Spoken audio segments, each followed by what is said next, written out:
எடப்பாடி வீட்டு படியேறிச் சென்று கையெடுத்து கும்பிட்ட மு.க.ஸ்டாலின். நடந்தது என்ன? அறிவாலயத்தில் பத்திக்கொண்ட பரபரப்பு. வணக்கம் நண்பர்களே. தமிழக அரசியல் வரலாற்றில் கர்மவீர காமராஜர் முக்கியமான தலைவர். ஏழைகளின் பங்காளராக தனது செயல்பாட்டை வெளிப்படுத்திக் கொண்டு வந்தவர்.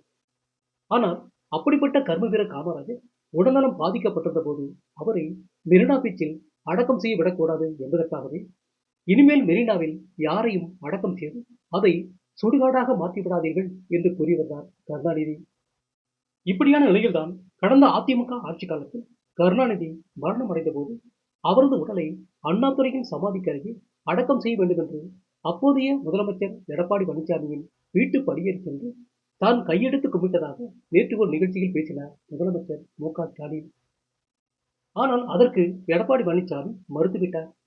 பின்னர் நீதிமன்றத்தின் உத்தரவுக்கு பிறகுதான் எங்கள் தலைவர் கருணாநிதியை அண்ணா சமாதிக்கு அருகே அடக்கம் செய்தோம் என்று கூறியிருக்கிறார் மு.க.ஸ்டாலின். அதோடு கலைஞர் கருணாநிதியை நாங்கள் வீட்டுச் சிறையில் வைத்திருந்ததாக எடப்பாடி பழனிசாமி நாக்கில் நரம்பு இல்லாமல் பேசுகிறார். கலைஞர் எப்போதுமே சிங்கம் மாதிரி வாழ்ந்தவர். தனது கடைசி காலத்தில் கூட சுதந்திரமாக இருந்தார். அப்படிப்பட்ட அவரை நாங்கள் சிறையில் வைத்ததாக அபாண்டமாக பேசுகிறார் எடப்பாடி. அவரை யாரும் சிறையில் வைக்க முடியாது. அவரது இதய சிறையில்தான் நான் உட்பட திமுக உடன்பிறப்புகள் எல்லோருமே குடியிருந்தோம் என்று கூறியிருக்கிறார் மு.க.ஸ்டாலின்.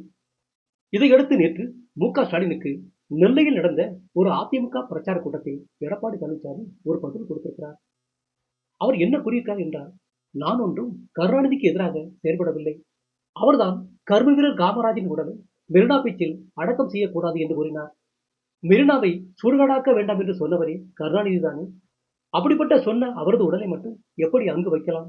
அதைத்தான் நான் சொன்னேன் என்று மு.க.ஸ்டாலினுக்கு ஒரு நறுக்கு பதில் கொடுத்திருக்கிறார் எடப்பாடி பழனிசாமி. அதோடு நிறுத்திக் கொள்ளாமல் எடப்பாடி பழனிசாமி நாக்கில் நரம்பில்லாமல் பேசுவதாக கூறும் மு.க.ஸ்டாலின் கோபத்தை என்னிடத்தில் காட்ட வேண்டாம், உங்கள் கட்சியின் ராசாவிடம் காட்டுங்கள். 2G ஊழலின் முதல் குற்றவாளியை மு.க.ஸ்டாலின் தான் என்று அவர் பேசிய ஆடியோ வைரலாகி வருகிறது. இந்த செய்தி தற்போது தமிழ்நாடு மட்டுமல்லாமல் இந்திய அளவில் பரபரப்பை ஏற்படுத்திக் கொண்டு வருகிறது. முதலில் 2G ஊழல் விவகாரத்தில் ராசாவுக்கு பதில் கொடுத்துவிட்டு அதன் பிறகு என்னிடத்தில் வாருங்கள் முதலமைச்சர் அவர்களே என்று மு.க.ஸ்டாலினுக்கு ஒரு பதிலடி கொடுத்திருக்கிறார் எடப்பாடி பழனிசாமி. நண்பர்களே, காமராஜரை மெரினா பீச்சில் அடக்கம் செய்யக்கூடாது என்று சொன்ன கருணாநிதியின் உடலை மெரினா பீச்சில் அடக்கம் செய்வதற்கு எடப்பாடி பழனிசாமி எதிர்ப்பு தெரிவித்தது மற்றும் 2G ஊழல் விவகாரத்தில் மு.க.ஸ்டாலினை ராசா கொடுத்து விட்டிருக்கும் விவகாரம் குறித்த உங்களோட கருத்துக்களை கமெண்ட் பாக்ஸில் பதிவிடவும்.